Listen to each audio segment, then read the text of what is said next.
Welcome back to the deep dive. Today we're not looking at the stars and we aren't looking at history. We're looking at the dirt, specifically the invisible war that is happening in the dirt under your feet right now. It is a very quiet war, but a brutal one. And, usually we are just completely bystanders to it. Yeah, we're talking about fungi today, and I have to be honest, when I think of pathogens, I usually think of viruses, which are basically just desperate genetic code trying to replicate, or bacteria, which are these, aggressive little colonizers. But fungi feel different to me. They feel kind of indifferent. That's actually a really perceptive way to put it. Generally speaking, to a fungus, a human being is a terrible place to live. Yep. We are too hot, we have a ridiculously aggressive immune system, and frankly, we just don't offer the easy nutrients that a piece of decaying wood or soil does. Most fungi are saprobes. Right, they're recyclers. Exactly. They want compost. They do not want lung tissue. So we aren't exactly their target demographic. For 99.9% of fungi, absolutely not. But there is a select group. An elite special forces unit of the fungal kingdom, if you will. These organisms have evolved very specific, highly molecular weapons to survive the thermal shock of our bodies, hack our immune cells, and quite literally eat us from the inside out. And that is exactly our topic for today. Fungal pathogenesis. We are breaking down the military strategy guide, specifically Chapter 58 of Murray's Medical Microbiology, and we're bringing in some tactical support from Jawed's Chapter 45 to understand exactly how they pull this off. We're going to look deeply at their toolkit. How do they get in? How do they survive the heat? And importantly for the medical students who are listening to this right now, how do they trick our immune system into making the wrong move? Right. And speaking directly to you students out there, especially if you're prepping for those single best answer exams, we are going to hit the high-yield buttons really hard today. We aren't just going to sit here listing Latin names. We are building mental models. We want you to visualize the mechanism so you don't just memorize the textbook. You actually understand it. Because if you understand the why, the what just sticks in your memory automatically. Spot on. So let's set the board. Murray divides these fungal antagonists into two very distinct squads. You have the primary pathogens and the opportunistic pathogens. Now, in a lot of biology, those lines can get a bit blurry. Is the distinction actually that sharp here? It is, yeah. And the distinction is fundamental to understanding the pathology itself. Think of it this way. Primary pathogens are the true invaders. These organisms have the biological capacity to infect a completely immunocompetent host. So, just to be clear, I could be a marathon runner, perfect diet, perfectly functioning immune system, zero underlying conditions. If I inhale these guys, I'm in trouble. You are in big trouble. Because these fungi have evolved to bypass normal defenses. They don't need a pre-existing hole in your wall. They bring their own breaching charges. The classic examples here are the big four endemic dimorphs. That's blastomyces, coccidioids, histoplasma, and paracoccidioids. Okay, so that's squad 1, the breachers. Who is squad 2 then? Squad 2 are the opportunists. These are the scavengers of the fungal world. They lack the specialized machinery to take down a healthy, fully guarded fortress. They absolutely require a breach. Maybe the patient has HIV or AIDS. Maybe they are on chemotherapy. Or, and this is common in the hospital, maybe they have a central venous catheter that acts like a paved highway straight into the blood. So these are the ones that are just always lurking, waiting for the guards to fall asleep on duty. Precisely. Organisms like Candida, Cryptococcus, and Aspergillus, they are ubiquitous. They are likely in the room with you right now as you listen to this. But they only become pathogens when the host's vulnerability allows it. Jawed makes a great point about this, noting that innate resistance in healthy humans is naturally incredibly high. Fungi have to work so hard to stay alive inside us. That's a really great framing. So disease severity isn't just a measure of how mean the bug is. It's actually a ratio of fungal virulence versus host vulnerability. That is the central thesis of all fungal disease. Let's look at the heavy hitters first then. The primary pathogens. You called them the big four, and you used a very specific word, dimorphs. Now, I know dimorph means two forms, but in a biological sense, having two entirely different forms feels like a superpower. Oh, it is. It is the core concept of primary fungal pathogenesis. We call it thermal dimorphism. So walk me through this transformation. What actually triggers the shape-shifting? It's simply temperature. Out in the environment, in the soil, the bat cave, the rotting wood, the ambient temperature is usually around 25 degrees Celsius. In this state, these fungi exist as molds. They are filamentous, they have these long hyphae, and crucially, they produce spores, or conidia, that are very light, dry, and highly aerodynamic. Okay, so let's call this the peacetime form, or maybe the travel form. Travel form is an excellent way to think about it.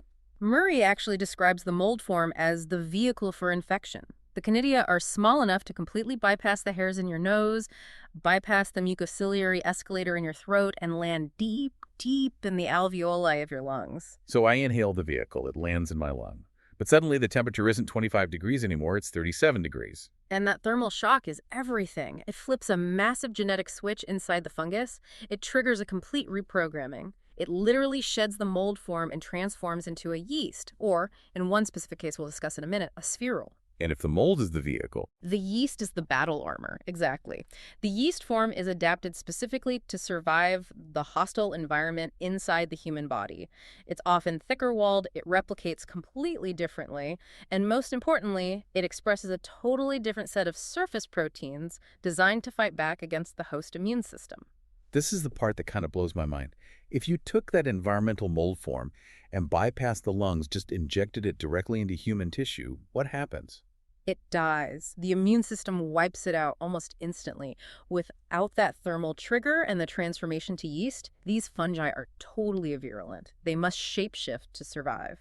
So let's look at the specific weapons these shapeshifters are packing. Let's start with blastomyces dermatitis, Ah, yes. the bad one. I love that mnemonic because it's just so stupid it works perfectly. The key virulence factor here is literally a protein called BAD1. Right, it stands for blastomyces adhesion. It actually used to be called WI1 in some of the older texts, but BAD1 is the standard nomenclature now. So we know it helps it adhere. But looking at the text, this isn't just a little bit of cellular glue. This is a massive protein. It's huge. It's a 120 kilodalton cell wall glycoprotein. In the molecular world, that is a tank. It covers the entire surface of the yeast, and its primary job is exactly what it says on the tin, adhesion.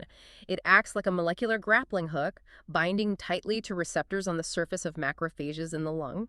Okay, but this is where I get a bit confused. Yeah. Because usually, if a pathogen sticks to a macrophage, that's game over for the pathogen. The macrophage just eats it and dissolves it. Why does blastomyces actively want to stick to the very thing trying to kill it? Because sticking is just the first step of a trap. The BAD1 protein has a second, much more devious function. It acts as a smokescreen. A smokescreen. How does a protein do that? Well, virulent strains of blastomyces don't just keep BAD1 attached to their cell wall, they actively shed it.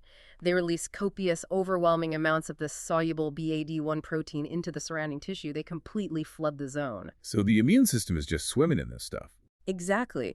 And this soluble BAD1 binds to the receptors on the macrophages. Now, normally, when a macrophage encounters a fungus, it releases a cytokine called TNF-alpha, tumor necrosis factor alpha. Think of TNF-alpha as the general quarters alarm. It screams, "We're under attack, mobilize the army." And BAD1 silences that alarm. It completely suppresses the release of TNF-alpha. Yeah. So the macrophage knows something is physically there, it's bound to the fungus, but it can't make the call for backup. The alarm wires have essentially been cut. That is tactical genius. But Murray mentions it goes even deeper than just cutting the alarm. It's giving the wrong orders to the troops that are there. And this brings us to the Th1 versus Th2 distinction. Now, I feel like this is the bane of every medical student's existence, but it really matters here. It matters immensely. Let's simplify it for the mental model. To kill a fungus, especially a tough, thick-walled yeast like blastomyces, you absolutely need a Th1 immune response. So the Th1 is the demolition crew. Correct. It involves helper T cells activating macrophages to become superkillers. It's a highly inflammatory, cellular, destructive response. It uses harsh chemicals to blast the fungus apart. This is the weapon you need. And Th2. Th2 is the antibody factory. It's a humoral response designed for extracellular parasites like worms. It produces antibodies, specifically IgE. Now, antibodies are fantastic for neutralizing viruses or toxins, but throwing antibodies at a blastomyces yeast is like throwing sticky notes at a brick wall. It does absolutely nothing to stop the wall. So blastomyces, by using this BAD1 protein, actively tricks the body into mounting a Th2 response instead of a Th1 response. It forces the immune system to commit its resources to the totally wrong strategy. While the body is busy manufacturing useless antibodies, the fungus proliferates unchecked. So you have a silenced alarm, and you have the completely wrong troops deployed on the field. Which is exactly why the infection isn't cleared. It progresses from a simple lung infection to chronic pulmonary disease, and then it disseminates. It spreads to the skin, the bones, and the genitourinary tract. Okay, so the mental model for blastomyces. Yeah. BAD1 is the grappling hook, and it's the jamming signal. It suppresses TNF-alpha and forces a useless Th2 response. Perfect summary. That is exactly what you need to know for the exam. Let's move to the desert, the American Southwest. Coccidioids. Right, Coccidioides immitis and Posidacea. This is the one that breaks that neat mold to yeast rule we just established. Right, because it doesn't become a yeast at all. It becomes a spheral. I always tell students to imagine the Death Star. In the human tissue, Coccidioides transforms into this massive, incredibly thick-walled sphere. It is huge compared to a standard yeast cell, and inside, it is packed with hundreds of tiny endospores. It's literally a cluster bomb. It is a cluster bomb. Hmm. When that spheral matures, the wall ruptures and it releases those hundreds of endospores into the tissue. Each individual endospore can then travel to a new site, grow into a brand new spheral, and repeat the entire cycle. The multiplication potential is just exponential. But before we get to the Death Star phase, we have to inhale it. And Murray makes a really big deal about the specific type of spore here, the arthroconidia. Yes, and that is a high-yield term. These aren't just your standard round spores. They are barrel-shaped segments of the hyphae that just break off, and they are heavily armored. They have this outer layer made of hydrophobins. Hydrophobin, so they strongly repel water. They are incredibly hydrophobic, and in the fluid environment of the lung, this creates an anti-phagocytic shield. It makes the spore physically very difficult for neutrophils or macrophages to grab onto. It's like trying to grab a greased watermelon in a swimming pool. You just can't get a grip on it. So the travel vehicle is stealth-coated and greased up, but once it's in and it starts turning into that giant spheral, there's a mechanism here that I find genuinely disturbing, the estrogen-binding protein. Yes, this is one of those evolutionary quirks that has devastating clinical consequences for patients. Coccidioids possesses a cytosolic protein that specifically binds to human estrogen and progesterone. Wait, but why? Why would a fungus that lives in the dry dirt of the Arizona desert have a highly specific receptor for a human female hormone? That is the million-dollar question in mycology. It might be a case of accidental molecular mimicry, or perhaps there is a plant hormone in the desert soil that looks structurally similar to estrogen. We don't fully know, but the effect in the human body is undeniable. When this fungal protein binds human estrogen or progesterone, it severely stimulates the fungus. It acts like rocket fuel. It accelerates growth dramatically, it speeds up the maturation of the spheral, and hastens the release of all those endospores. And this is exactly why we see that very specific, very tragic clinical correlation with pregnancy. Exactly. This is the board question scenario you always have to watch for. A woman in the 3rd trimester of pregnancy who lives in or traveled to the Southwest. Her progesterone and estradiol levels are naturally skyrocketing to support the fetus. If she gets infected with coccidioids during this specific window, the fungus just goes into absolute overdrive. It effectively hijacks the mother's pregnancy hormones to accelerate its own replication and kill the host. It's a tragic mechanism. The risk of dissemination of the fungus spreading beyond the lungs to the blood, the meninges, the bones, is vastly higher in pregnant women. Historically, before we had modern systemic antifungals, this was very often fatal. That is genuinely terrifying. Now, just like blastomyces, I assume the spheral also messes with the immune signals. It does. The spheral has its own specific outer wall glycoprotein called SOWGP, spheral outer wall glycoprotein. SOWGP. Got it. And much like BAD1, SOWGP actively pushes the host immune system toward that completely ineffective Th2 antibody response. And just to be extra nasty, coccidioids secretes a very potent enzyme, a 66 kilodalton alkaline proteinase. What is that doing? It digests human lung tissue, it breaks down collagen, elastin, even hemoglobin. It literally clears the physical path for the spheral to grow larger and for the endospores to spread outward into new tissue. Okay, so recapping coccidioids.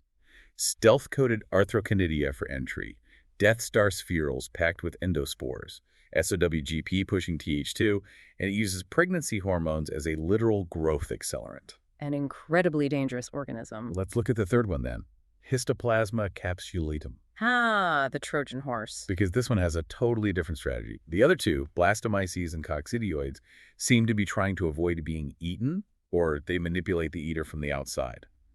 Histoplasma actually wants to be eaten. Correct. Histoplasma is an intracellular pathogen. Its primary preferred habitat in the human body is actually inside the macrophage. Which sounds completely suicidal. I mean, the macrophage is the immune system's designated killing machine. It has these lysosomes filled with acid and enzymes specifically designed to dissolve things like fungi. It is suicidal unless you happen to have the keys to the safe. And histoplasma has a brilliant set of keys. The first part of its strategy is a disguise. Right, the alpha versus beta glucan switch. Exactly. Let's look at the fungal cell wall for a second. Most fungi have a cell wall made heavily of beta-glucan. Our macrophages have evolved a specific receptor called dectin-1. Think of dectin-1 as a barcode scanner. It constantly sweeps the environment looking for beta-glucan. If it sees it, it binds to it and triggers an aggressive oxidative burst to kill the fungus. So beta-glucan is essentially the enemy uniform. Exactly. So what does histoplasma do? Once it enters the body and transitions to the yeast phase, it synthesizes a thick layer of alpha-1-furcal-3 glucan, and it layers it directly over top of its own beta-glucan. It puts on a cloak of invisibility. Literally, it conceals the immunostimulatory beta-glucans. The dectin-1 scanner on the macrophages sweeps over the cell, sees only alpha-glucan, which it doesn't recognize as a primary threat, and therefore it doesn't trigger the killing mechanism. The macrophage eats the fungus, thinking it's just clearing harmless cellular debris. But once it's inside, it's still in the stomach. Right. It's inside the Fagerli system. Isn't that just a literal acid bath? It absolutely should be. But histoplasma is prepared for that. It actively modulates the pH of that compartment. It prevents the phagolysosome from acidifying down to the normal lethal levels. It keeps the pH right in this very specific Goldilocks zone, usually around 6.0 to 6.5. Wait, why that specific range? Why not just neutralize the acid completely and bring it up to a comfortable 7.0 or 7.4? Because of iron. Iron. Iron is the currency of life in pathogenesis. Both the host and the pathogen are absolutely desperate for it. In an infection, the human host tries to hide all the free iron to starve the pathogen. The pathogen, in turn, tries to steal it. Histoplasma uses specialized molecules called cytophores to steal iron from the macrophage, but the basic chemistry of iron release is highly pH dependent. So if the environment's too alkaline, The iron stays tightly bound to host proteins and remains completely insoluble. The fungus starves to death. Now, if it's too acidic, like a normal phagolysosome at pH 4.0, the host enzymes activate and kill the fungus. But right at pH 6.0 to 6.5, the fungus can survive the weakened enzymes, and the iron is just soluble enough to be stolen by the cytophores. that is evolutionary brilliance. It's managing its own hostile environment to the decimal point just to rob the host of nutrients. It's incredible. It also produces a protein called CBP1, calcium-binding protein. It secretes this to suck up intracellular calcium, which is another essential nutrient for its growth. It basically turns the inside of the macrophage into a catered, climate-controlled hotel room. Okay, mental model for histoplasma, the Trojan horse. It hides its beta-glucan with alpha-glucan, so dectin-1 can't see it. It gets eaten willingly, and then it keeps the pH strictly at 6.0 to 6.5 so it can steal iron with cytophores. You got it. Let's hit the last of the primary pathogens quickly. Percococcidioides brasiliensis. This one is endemic to South and Central America. You'll sometimes hear it called South American blastomycosis. Now, there is a really weird epidemiological fact about this one that always shows up on exams. We call it the gender gap. It is striking. If you go into highly endemic areas and do skin testing to see who has been exposed to the fungus, men and women show exactly equal rates of exposure. They both work in the environment, they both inhale the mold conidia. But if you look at the hospital wards to see who actually gets the severe disseminated disease, it is overwhelmingly men. The ratio is something like 15 to 1, sometimes even higher. Why is that? I mean, initially, is it just behavioral? Are men working in agricultural fields more often and getting higher inoculums? That was definitely the initial thought years ago, but the lab science tells a completely different story. It's deeply biological, it comes back to estrogen again, but in the exact opposite way of coccidioids. Okay, so for coccidioids, we established that estrogen was rocket fuel for the spherule. Right. But for paracoccidioids, estrogen acts as a blockade. A blockade against what? There is a cytosolic protein in paracoccidioids that binds estrogen. But instead of stimulating growth, this binding event powerfully inhibits the transition from the mold phase to the yeast phase. It literally stops the shape shifting. Yes, and remember, our cardinal rule, if you can't shape-shift into the yeast form at 37 degrees, you cannot survive in the human body. So, in women of reproductive age, their natural circulating estrogen levels prevent the inhaled mold from ever becoming a pathogenic yeast. The host immune system just easily cleans up the fragile mold form in the lungs. But in men, There is no high-level estrogen blockade. The inhaled mold freely transforms into the thick-walled yeast, and the disease takes hold. that is such a classic exam differentiator. If the clinical vignette mentions a systemic fungal infection that mysteriously spares women of childbearing age but hits adult men hard, you have to think paracarcinoids. Precisely. It's a huge clue. All right, that thoroughly wraps up Squad 1, the primary pathogens.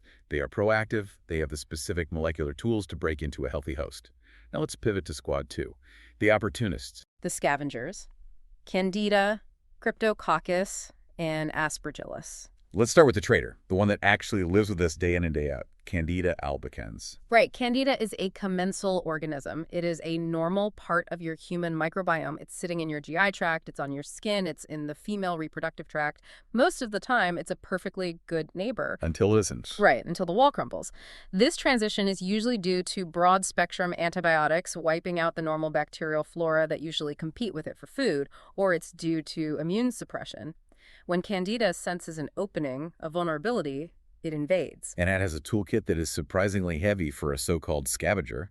Let's talk about its adherence mechanisms. Candida is sticky, incredibly sticky. It expresses a large family of surface proteins called the ALS proteins. That stands for agglutinin-like sequence. So they act like Velcro.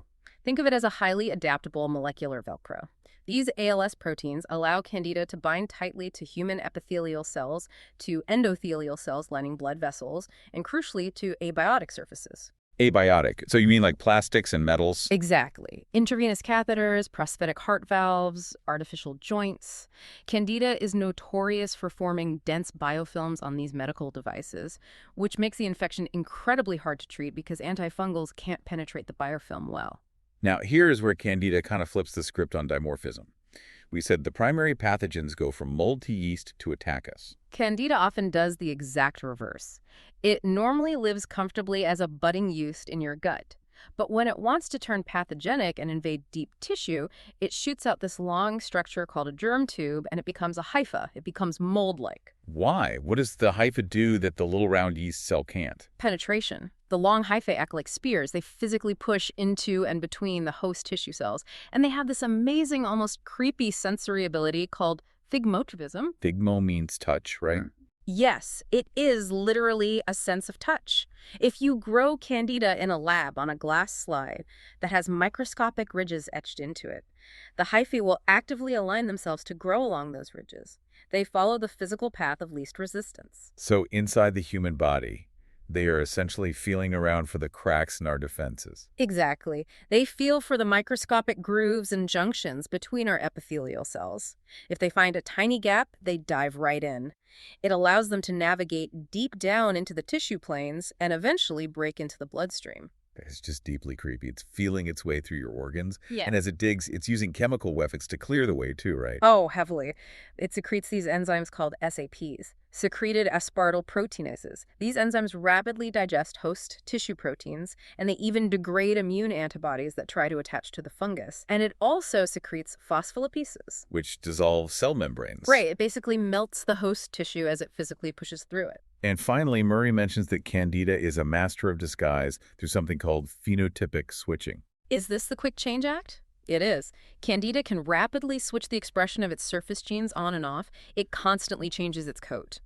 Just when the host immune system learns to recognize one specific surface glycoprotein and mounts a defense, the fungus switches to a completely different one. It keeps the immune system constantly one step behind, and this also helps it alter its susceptibility to antifungal drugs. Okay, the next opportunist on our list, the one from the birds, Cryptococcus neoformans. The armored tank of the fungal world. Now, this is an environmental yeast. It's found out in the soil, specifically soil that is heavily enriched with pigeon droppings. Which is exactly why we see it so commonly in urban environments. You just inhale the yeast from the dust. But unlike the other opportunists, Cryptococcus comes with a massive, heady shield. According to Jowetz, it is the only major fungal human pathogen that possesses a thick polysaccharide capsule. And this isn't a small, subtle capsule either. Oh no, it's massive. If you do an India ink stain on spinal fluid, which is the classic old school diagnostic test for this, you see the little yeast cell in the middle and then this huge, glowing, clear halo all around it. That massive halo is the capsule. It's primarily made of a polymer called GXM, glucuronoxylamanin. What is the tactical advantage of walking around with a giant gelatinous halo? Several things. First, just sheer physical size. It makes the yeast cells so overwhelmingly big and slippery that human macrophages act like a snake trying to swallow a beach ball. They just physically can't get their pseudopods around it to phagocytose it. So it's just too big and slick to eat. Right. Second, it's highly electrostatic. The GXM capsule carries a strong negative charge. Now, our immune cells also happen to carry a net negative charge on their surface. Like repels like. Exactly. It magnetically repels the immune cells away. And chemically, the GXM molecule actually interferes with the host's ability to produce nitric oxide, which is one of the key chemical killing agents inside macrophages. So it's a physical force field, a magnetic repulsor, and a chemical jammer. But there is another layer of armor here that I find completely fascinating. Melanin. Yes. Cryptococcus actively produces melanin, the exact same pigment in human skin that protects you from UV radiation from the sun. But the fungus isn't sunbathing inside my lungs. What is it using melanin for in the dark? It deposits the melanin thickly into its cell wall to act as a powerful antioxidant. One of the main ways our white blood cells kill invaders is by blasting them with an oxidative burst. They dump superoxide, hydrogen peroxide, basically cellular bleach, onto the pathogen. Pure chemical warfare. The melanin absorbs and scavenges those free radicals. It neutralizes the oxidative attack completely. It's like ablative armor on a spacecraft re-entering the atmosphere. It takes the intense heat and burns off so the delicate cell inside doesn't die. And Murray mentions a very specific connection between this melanin production and the brain. This is critical for clinical practice. Cryptococcus is highly neurotropic. It absolutely loves the central nervous system. It is a leading cause of severe fungal meningitis. Why the brain, though? What's so special about it for a fungus? Because the brain is rich in catecholamines, chemicals like dopamine and epinephrine. It turns out Cryptococcus has an enzyme called phenyloxidase, or lactase, that can take human dopamine and use it as a direct substrate, as raw building material, to synthesize its melanin armor. Wait, so it specifically travels to the human brain because the brain has the absolute best building blocks for its armor. Exactly. The human brain inadvertently provides the perfect chemical supply depot for the fungus to heavily armor itself against the immune system. That is deeply unsettling. And because it's so heavily armored with this capsule and melanin, antibodies are basically useless against it, right? I mean, you can't stick an antibody through a giant gelatinous capsule. Correct. Humoral immunity does very little here. You rely entirely on intact cell-mediated immunity. You need robust T cells and activated macrophages to slowly corner and kill it. And this is exactly why advanced AIDS patients are the primary victims. When the CD4 T cell count drops dangerously low, the body loses the only specific weapon capable of cracking that tank. All right, let's look at our final opportunist, Aspergillus species. The angioinvader. Now, this one stays entirely as a hold. We inhale the Canidia constantly, and they are floating in the air of this room right now. We all breathe them in every single day. And in a healthy person, our alveolar macrophages just clean them up instantly without a fuss. But imagine a severely neutropenic patient, someone with dangerously low neutrophils, maybe a leukemia patient post-chemotherapy. In that environment, the Canidia survive. They germinate. They begin to grow massive networks of hyphae right in the lung tissue. And these hyphae have a terrifying habit. They are profoundly angioinvasive. They have a specific deadly affinity for human blood vessels. They bind tightly to proteins like fibrinogen and laminin in the alveolar basement membrane just to get some initial traction. Then they secrete powerful elastases and proteases to literally chew their way through the tissue. And they grow directly into the blood vessel. They punch right through the vessel wall and grow directly into the lumen of the artery or vein. This causes two disastrous things. One, it obviously allows the fungus to spread hematogenously, seeding other organs. But two, the physical mass of the hyphae plugs the vessel. They cause massive local thrombosis or clotting. Which instantly cuts off the blood supply to that area. Exactly. It causes an infarction. The lung tissue downstream of that blocked vessel simply dies from lack of oxygen. It becomes necrotic, so you end up with this dead zone of black, rotting tissue in the lung. And dead tissue has no blood flow, which means no new immune cells can get there to fight, and no systemic antifungal drugs can be delivered there either. You nailed it. The fungus actively creates a fortress of dead, unperfused tissue where it can just feast and multiply completely undisturbed by the host or by doctors. There is a specific chemical toxin associated with Aspergillus too, right? Gliotoxin. Gliotoxin is a really nasty piece of work. It actively targets and kills host immune cells. It inhibits macrophage phagocytosis, and it actively induces apoptosis, or programmed cell suicide, in host T cells. It just clears the board of defenders. I want to touch on one specific highly tested exam correlation here before we move on. Chronic granulomatous disease, CGD. Why are these specific pediatric patients so wildly susceptible to Aspergillus infections? This is a classic question because it perfectly tests your understanding of the oxidative burst. CGD patients have a genetic defect in their NADPH oxidase enzyme system. This means their neutrophils cannot generate hydrogen peroxide. They cannot make their own cellular bleach to kill bugs. But usually that's actually okay for many infections because a lot of bacteria naturally produce a little bit of their own hydrogen peroxide as a metabolic byproduct, and the host neutrophils can just hijack that and use it against them. Right. The host uses the bug's own waste to kill it. But Aspergillus is different. Aspergillus produces a very potent enzyme called catalase. Catalase rapidly breaks down hydrogen peroxide into water and oxygen. Oh, so it creates a stalemate. It's worse than a stalemate. It's total immunity. The host can't make its own peroxide because of the genetic disease. And any tiny amount of peroxide that might happen to be around, the fungus instantly scrubs away using its catalase. So the fungus becomes completely impervious to the neutrophil's primary killing weapon. So recapping Aspergillus, you've got angioinvasion leading to thrombosis and infarction, you have gliotoxin killing T cells, and you have catalase providing total defense in CGD patients. Truly a nightmare for the immunocompromised. Absolutely brutal. Just a really quick footnote before we move to the summary section. Mycotoxins. Jawitz brings this up and we should clarify it. Yes, just remember the strict clinical distinction here. Mycotoxins, like the aflatoxins produced by Aspergillus flavus growing on stored grains or peanuts, they cause mycotoxicosis. This is a poisoning event. You eat the preformed toxin in your food, and your liver fails. That is entirely different from a mycosis, which is an actual, actively growing fungal infection in your tissue. So poisoning versus infection. Got it. Keep them separate in your mind. Right. Although, as we just noted with gliotoxin, sometimes actively growing fungi secrete toxins to help the infection along. But for the basic exam questions, keep the concepts of environmental intoxication and active infections separate. Okay, we have covered a massive amount of ground today. We've looked at the shapeshifters and the scavengers. We've seen grapple hooks like B81, Death Stars like the coccidioid spherules, Trojan horses like histoplasma, and armored tanks like Cryptococcus. And the single common thread running through all of this is the host immune system.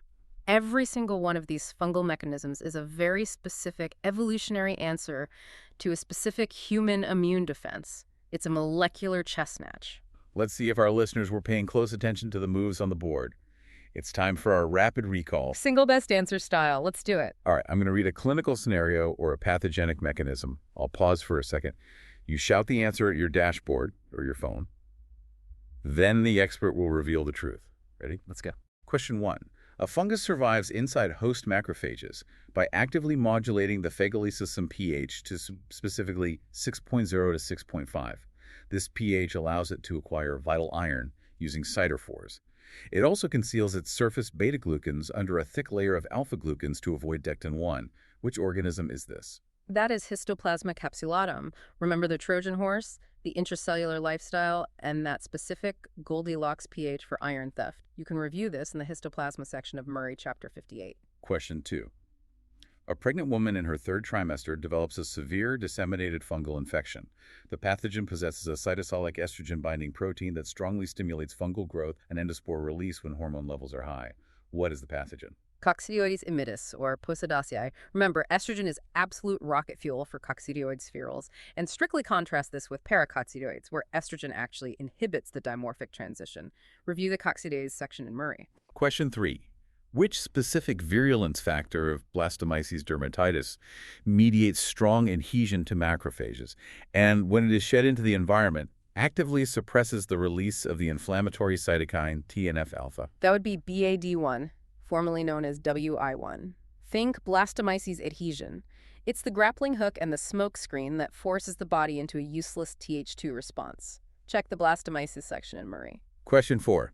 A pediatric patient with chronic granulomatous disease, or CGD, is particularly susceptible to severe Aspergillus infections. Which specific fungal enzyme confers this resistance to neutrophil killing in these patients? Catalase. CGD patients naturally lack the oxidative burst, and the fungal catalase neutralizes any residual ambient peroxide, making the fungus essentially invincible in these specific hosts. Murray covers this in the Aspergillus section. Question 5. Which encapsulated yeast produces melanin via the enzyme phenyloxidase? This melanin protects it from oxidative stress and is strongly linked to its ability to infect the human brain because the central nervous system is rich in catecholamines. Cryptococcus neoformans. The armored tank. Remember the equation. Massive capsule plus melanin production equals severe neurotropism. Review the Cryptococcus section in Murray for the diagrams. Question 6. Last one. In Pathogenesis brasiliensis, what is the exact effect of human estrogen on the fungus? It powerfully inhibits the transition from the environmental mold form to the pathogenic yeast form. This biological blockade protects women of childbearing age, creating that dramatic gender gap in disease incidence rates. This is in the Pathogenesis section of Murray. How did you do? If you stumbled on any of those specific mechanisms, I highly recommend opening Murray chapter 58 right now. The diagrams of the histoplasma macrophage interaction and the coccidioids life cycle are absolute gold for visual memory. Visualizing these mental models is really the key to crushing the microbiology exam. Don't just sit there and memorize the protein name. Visualize the weapon in action. Before we go, I want to leave you with one final, slightly provocative thought to mull over. We talked heavily about thermal dimorphism today. The idea that these fungi are restricted to the environment until they experience the 37-degree heat of a mammal. But with global climate temperatures slowly rising, environmental fungi are being forced to adapt to prolonged heat stress just to survive in the soil. Which means they are essentially undergoing thermal training. Exactly. If the ambient environment selects for fungi that thrive at higher and higher temperatures, could we see entirely new species of saprobate molds suddenly cross the thermal barrier and become brand new primary pathogens in humans? It's a terrifying evolutionary pressure cooker happening right out in the dirt. It's a very real concern in modern mycology. The board is constantly changing. That's it for this deep dive into fungal pathogenesis. Keep your immune system strong, keep reading, and stay curious. See you next time.